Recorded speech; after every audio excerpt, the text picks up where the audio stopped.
Okay, this is another office lecture, and I'm going to go ahead and simply, continue these on as terms that appear to me to be important to us in our discussions online or in person, and in the pace of the reading, and just basically how I'm talking through the class. So again, there will be a loose thread of connection into through these terms as to how they relate to each other and to what we are doing in our own investigations with discussions again and that sort of thing.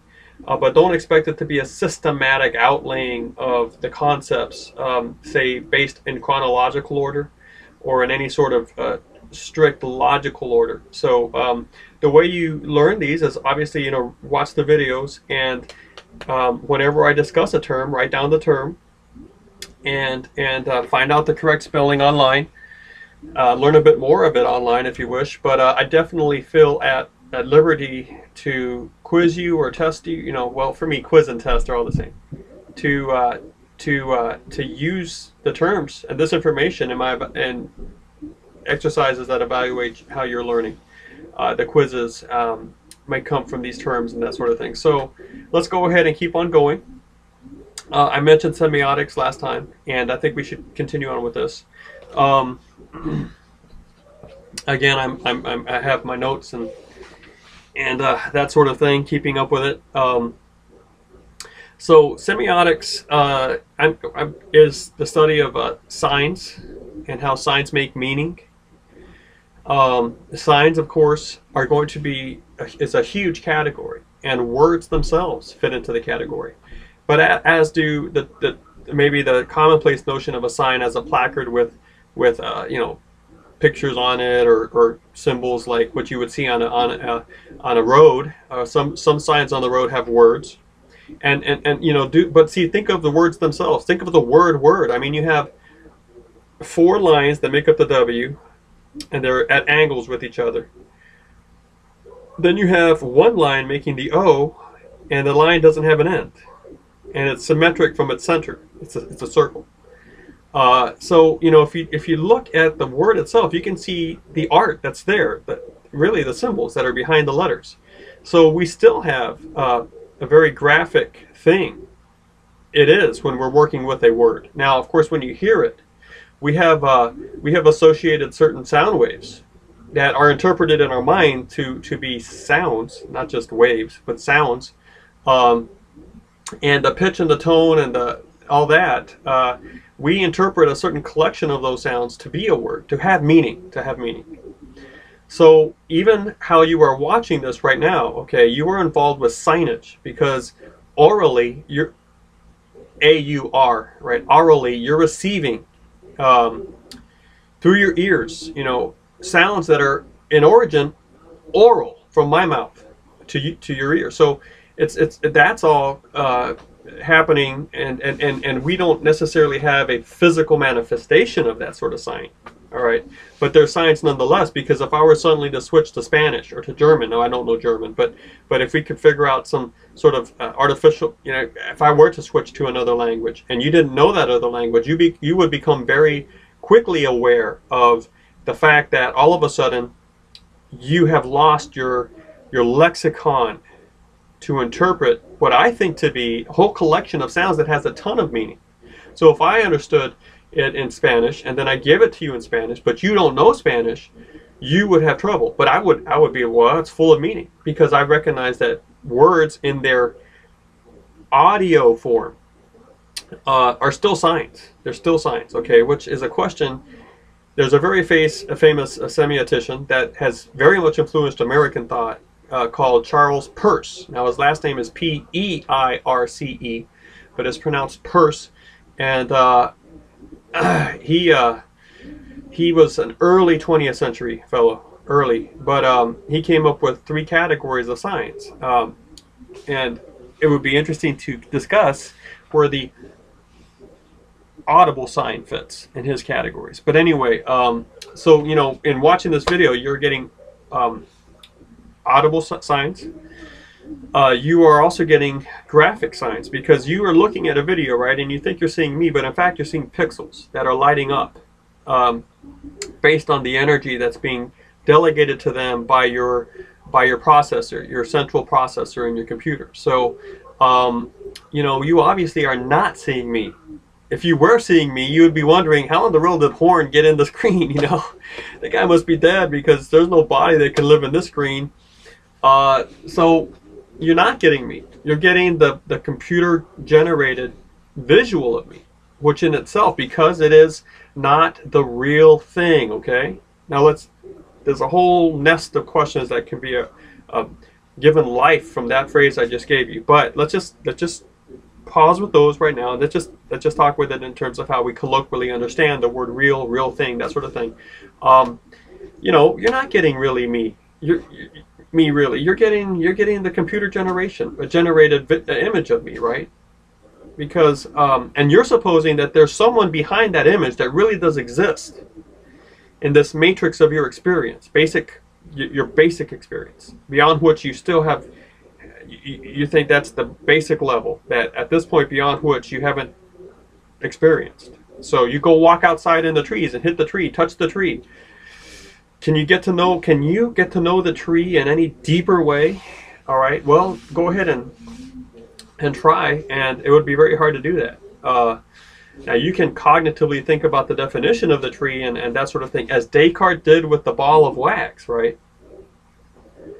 And you'll be moving into a different realm of knowing the tree. But it seems like we live life in a box of very visual and vivid sensory elements that encourage us to think that the method of meaning at our most basic level is connected to those sensory elements. Okay, so when you look at this video, you realize that's not really Horn. Horn is sitting over there in his office, in a real house, in a real 3D space. And if I could have seen this at the very same time that he was filming it, we could have synchronized all of that. I could have, in theory at least, hopped into a vehicle.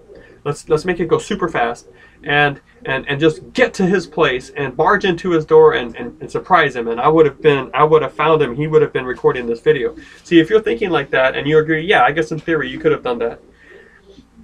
By the way, that whole process is called a thought experiment. So think how hard it would have been to do that in real life, right? But in doing a real life experiment has its own limitations that are often superseded or overcome by a thought experiment. Now, thought experiments, if they're done right, are very powerful, and philosophy is full of them. So you should just understand that a thought experiment does carry weight as evidence, as support, depending on how closely aligned it is in its logic and its analogy to the thing it's trying to explain. So that was a thought experiment, but you understand, yeah, I guess in theory I could have gotten to his filming spot and watched him, because he would be right there sitting in a real chair. Okay, if you're buying into all of that, then you have to admit that what you're watching right now is just a collage of signs, right? So maybe I overplayed the point, because I think all of you may have already just assented, yeah, I understand, a video is a play of signs. Okay, so signage is all around us, right? And we get meaning from it. By definition, a sign has to carry meaning. Even if the meaning is as the zero is, right? That there is no current meaning for this slot that could be full of meaning. We're getting a little overcomplicated now. In fact, if I were a little more adept with my movie making skills, I would edit that out. But let's carry on nonetheless. All right. Signs have to convey meaning, and I guess what I was trying to say with that last minute is that there is a small set of signs that are designed to convey the notion that meaning that should be there is not. But anyway, and remember, the meaning may or not be significant to you. So I've made that distinction between meaning and significance, that meaning is a semiotic activity in which signage conveys propositions or attitudes or values to an audience from an originator of the signage. So you have the creator, we can call it the author if you wish, but the utterer, the creator of the signage uses of the meaning, the value, the proposition, uses signage to get it to an audience. All right, and I think at its very basic, that is communication, right? So let's go on about Peirce here. Peirce. Well, before we go on there, let me make a very important distinction between well, using what I just said to talk about truth. Okay, truth. We say, like, what is true? And we can also say things like, is he true? Is he a true friend? Right? Now we can say something like, is somebody's telling us something, we go, wow, is that true? Or we might be talking about, say, this friend, and we say, is he a true friend? So we really have at least two ways to use the word true. And if we're saying concerning information we're getting, is that true? What we're really saying, okay, is, are the propositions that you're giving me this information in, do the propositions correspond to reality? So that I believe it should be the major component of a truth definition. Now the other way, when we say, is he true, is he a true friend, what we really mean by that word is genuine or faithful. Okay, so we're really using the term in a second sense there. I don't necessarily feel I have to discuss that sense. But when we talk about something being true, what we really are saying is we've gotten information from a collection of signage. Does that collection of signage, all right, does its message correspond to reality? So the notion of truth that I want to use in this class is the notion that is grounded in a deeper understanding of correspondence, of a real state of affairs with properly aligned. The correspondence is that the collection, the collage of signage that seeks to convey claims and propositions and information about the state of affairs is actually doing that, fulfilling its function correctly. So that would be our working definition of truth. All right, and you realize that you know, because Descartes pointed out, if you could be deceived in any way, then the possibility of deception is always at play, especially with sensory information. Now, sensory information is called empiric information. So let's kind of work with our terms here. I gave you the term epistemology, right? The study of knowledge. Within epistemology is empiricism. The notion that signage, that which you can gather to yourself through the venues by which you receive signs, which are going to be ears, nose, sight, you know, I guess taste, okay? Because, you know, here, let's do a thought experiment. And this is more along the lines of what's known as a Turing machine. Now, if you want to Google that and find out about that, that's fine. But you know, you can set up a whole system of communication with taste, right? And just go ahead and put salty stuff and sweet stuff on a wall, you know, and say you have a brick wall, right? And then you say, okay, we're going to start here at this side, and we're going to go all the way here, and I want you to taste every brick. And you know, here are the combinations. And if it's salty, sweet, salty, then that's the letter A, or that means this. And if it's so, you know, just think of Morse code. Morse code is RO, beep, beep, beep, beep, I guess. And also the white spaces have meaning there. That's the type of sign that has meaning, and that it doesn't give you a sign, the white space between words, or between Morse code. But anyway, let's go taste the bricks, you know, and you can come up with a language based on taste. So, well, but not only that, let's say you sit down to dinner. Yeah, okay, somebody did this for us once, okay? Zucchini. We can never grow zucchini in our garden. It must be the sun. We never could, actually. In Milwaukee, we couldn't grow zucchini. In Ohio, we couldn't grow zucchini. So it must be a horn thing. So someone finally gave us a zucchini, a bunch of zucchini, and my wife and we actually kind of like zucchini, so we sat down to eat the stuff. Whoever gave it to us just loaded it up with insecticide or fertilizer, sprayed it with something, and we must have forgotten to wash it, because as soon as we put the very first bite, we both spit it out. I mean, it's horrible. And I can still taste it. It has this like copper taste, and then put wires on your tongue hooked up to a battery and run that through. And it was this horrible, horrible taste. Obviously, it told us something. From our prior experience, we had developed a lexicon of how to interpret gustatory senses, right? The taste, and this told us, no, this is wrong. So you get sensory data through all parts of your body, and you have the five senses, and that's if you're depending on that sort of ways to get your information is called empiricism. Now it gets a little more complicated. If you're actually, excuse me, here, yes, this is my son Clive. Come here. Say hi. He's busy building Legos and listening to I think a Chronicles of Narnia on the CD. Tell me what you need, buddy. I need help. I need help because I started another disc because the disc ended. Okay, listen. It's disc number 4, and press the button that has the arrow. No, Daddy. Where the beginning is stopped. Okay, I'll be up there in about 10 minutes. Okay. Okay. You wait for me. You play a little bit more. I could have stopped the video, and you might see this happen in these videos. But if I had stopped the video, then I would have lost 15 minutes. I need to get this done. Thank you for your patience. There are no doors to my office. It's just a corner in the house. And kids run in and run out. So thank you for bearing with me there. Empiricism, in its deeper sense, okay, is say a scientific experiment that can be repeated and measured. Okay, see what's really going on then is we say we are measuring stuff with our senses.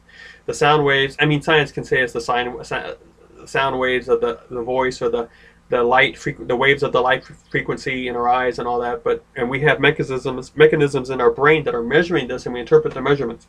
So in its ultimate sense, I don't necessarily buy into all of that, but that would be an explanation that would tie everyday life empiricism, using your eyes to check if it's raining, the transmission of sensory data to get information, versus the empiricism, to tie in that sort of empiricism to, not versus, but to the empiricism that's happening in the laboratories. And that is basically, that's all predicated or grounded in the notion of measurement.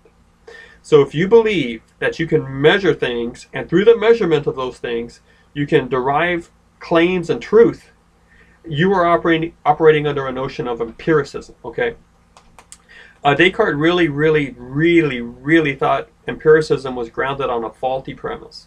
So if you read, it may have shown up in his meditations, or I may be conflating that reading with some other readings, but at one point he says he decided to eschew everything he learned in school because he just felt if he could be tricked once in his sensory data, he wasn't sure he could trust anything. Okay, now let me take a pause here and talk about the term poisoning the well. When you poison the well, you look at whatever reservoir of knowledge and the ability to get it and to come back to it, and you compromise it at a very fundamental level. So think of someone that you've worked with, and you really needed to work well with, and then this person, even if it's one time, truly deceived you, and you found out about it. Okay, do you realize how all of a sudden you might feel that I don't know how to act about this concerning our future relations, because if he deceived me once, he can deceive me again. Now we have a whole mechanism set in place of forgiveness, confession, forgiveness, trust. Let's rebuild the trust. I'll give you another chance. But let's say you do that and the person does it again. Okay? There's going to be a point where you realize we've already went through the normal protocol of how to deal with someone who poisoned the well, how to maybe sort of extract the poison. Can you confess to me? Can I forgive you? Can we go on and let's rebuild the trust? And then after that, the person deceives you again. You are going to realize, I probably need to forgive this person and try not to think about this person in biblical love and that sort of thing. But can I trust him with this? And when it actually comes down to getting the work done that you need done, or that sort of thing, you might actually pick someone else to help you, right? Because of this poisoning the well issue. So Descartes, now that's an actual phrase, all right? Descartes was convinced that even because he was deceived once, but see, he also knew that in his lifetime it had been more than once that his senses had deceived him. He couldn't trust them. So to him, empiricism had been poison. And he tried to find another ground to do this, right? So for Descartes, right, the other ground was, well, rationalism. Now we'll talk about that in a second. But as far as language goes, all right, you do have signage existing in the world of sensory data. A lot of it does. So truth then, through signage, is what happens when the signage actually conveys to you notions, claims, propositions that when understood properly, their meaning properly aligns with the given state of affairs. It corresponds. So the shirt I am wearing now is blue, right? There's the sentence. Does that statement actually correspond with what you see? So you might say then that statement is true. Now I would go even farther to say that truth should be considered in the main as a property of propositions. And those propositions whose meaning actually correlates with the state of affairs that can be checked, we should call true. Now there is another interesting thing about truth. What say if you had an agent, that whatever this agent actually set forth as signage, boom, came true. Okay? So if this agent said, let there be trees, boom, there were trees. Then there's something much deeper happening there with truth. And we might say then that that agent is truth, because whatever that agent says is. And that is a very deep creative ability. But if you run across such an agent, you know, that might actually be a definition of God in a philosophical sense. And in that agent, there are no boundaries between the proposition and the state of affairs. All right. That would be a whole nother aspect to truth, that in our experience between each other, between humans between humans, and humans between their environment, we don't necessarily have to think too much about, although ignoring it could have peril. I think it does. But we are often encouraged, just in the way we operate, not to consider that notion of an agent in which the boundaries between the proposition and the state of affairs don't exist. But for us, we'll go ahead and work with the notion of the lived notion of truth for us, in that it's the property propositions have when their meaning aligns correctly with the state of affairs. So let's go back to the shirt is blue thing, right? What would modern optics actually tell you about my shirt? That of all the colors it actually isn't blue, right? Because apparently it's reflecting the blue in the light and not absorbing it. So of all the colors it is not blue. What do we do then? How do we understand this? Because our eyes are telling us one thing. But if you understand a smidgen, I think we all do, of the current theories of optics that have been at play for the last 20, 25, 30 years, we would also have to admit rationally that, in fact, the shirt, if we are going to say has or is, meaning that its inherent qualities are this thing, it isn't blue because it's reflecting it. And the blueness is bouncing back to our eyes. So the shirt is anything but blue. We don't actually know what the shirt is. And because we don't get any red wavelengths or yellow wavelengths, we have to kind of admit that it's absorbing that. Those properties are becoming it. So it might be red, green, blue, but it's red, green, yellow, pink, all that, white, brown, but it's not blue. That would be an exercise, in a way, of rationalism, where you take premises you hold to be true, okay, and you say, if that's true, and if that's true, and if that's true, by logic, this other thing has to be true, even though it doesn't relate to my senses. I'm not getting feedback that supports it. Then that is rationalism. Okay. Now, for someone who just can't live that way, what and sort of live in a well, this is the way we use the term sort of way. I know when you really think about it, the shirt isn't blue, but because no one's going to understand me when I say that, okay, I've got to say stuff like the shirt is blue. Okay, we got a problem there because we have different states of expression and understanding that we're dealing with there. So for some people, that's going to create a big problem because in their mind it creates, here's another phrase for you, cognitive dissonance. Now you probably, maybe you already know that, but cognitive dissonance, there's a clashing of the sounds, okay? And the fact that the shirt isn't blue clashes with the notion that they need to say the shirt is blue, and this would be an extreme state of affairs, right? But initially, if someone struggles with that, there would be cognitive dissonance. Now, so what if I were to tell you, actually, that if you were to consider this, here's another thought experiment. Consider supposing that no organism on Earth had any ability to see anything, okay? Or no, actually, let's do this. Let's take away everything that has eyes or anything like an eye. Let's just say all these entities just flew off the Earth's surface. They're gone. All right, what color would the Earth be? So every human, every animal, everything that has eyes, let's just say all of a sudden they lost their gravity and they floated off into space. What color would the Earth be? So you would realize then the Earth has no color. So go outside right now and look around and walk around, and realize to yourself, I am actually walking around in a huge, absolutely black space. It's in its essence. I would never be able to tell when the path stopped and the brick of the walk started, where the blade of grass actually met the sky. I would never be able to see this. Everything would be black. The only way I would access objects is when I bumped into them. Can you now see how in reality how utterly dark the universe is? But we've not ever thought about that because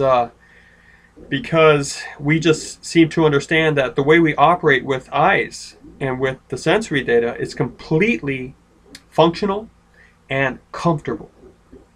And we want, color helps us make meaning of where we are, of our space and our extension or lack of, and that sort of thing. So it is eminently useful to us. But you should realize it's a language, and which then in correlation should help you maybe consider the interpretation of something that says, and let there be light, and there was light. What might have been said there? Maybe it was, let there be language. Move back just a little bit, buddy. So when we start probing these questions, and when we start realizing that with rationalism and with empiricism, if you let them play together, they don't play well together, you know. So make a t-shirt that says doesn't play well together, and then make them fighting like this.